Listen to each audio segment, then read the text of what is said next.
Hello दोस्तों, कैसे हो आप। मैं फिर से एक कहानी आपके लिए लेके आया हूँ जो आपकी ज़िंदगी बदल देगी।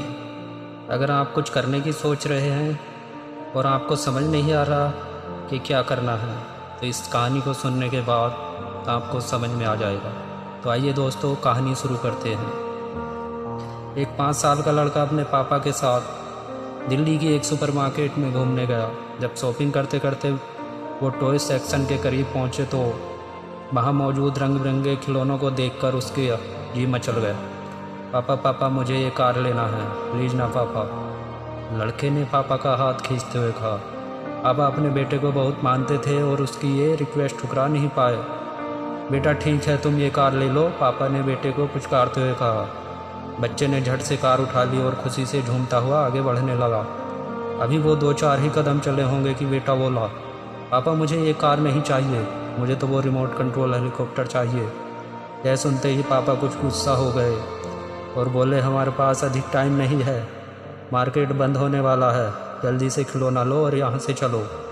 बेटे ने कार रख ली और हेलीकॉप्टर को अपने कब्जे में लेकर इतराने लगा। पापा ने बेटे का हाथ पकड़ा और आगे बढ़ने लगे कि तभी बेटा जोर से बोला, रुको रुको पापा, वो देखो वो डायनासोर कितना खतरनाक लग रहा है। मैं वो ले लूँ? बताओ ना पापा, क्या करूँ मैं, ये लूँ कि वो? पापा ने बेटे को फ़ौरन बोर्ड से उतार दिया और कहा, जाओ जल्दी से कोई खिलौना चूज कर लो और यहाँ से चलो।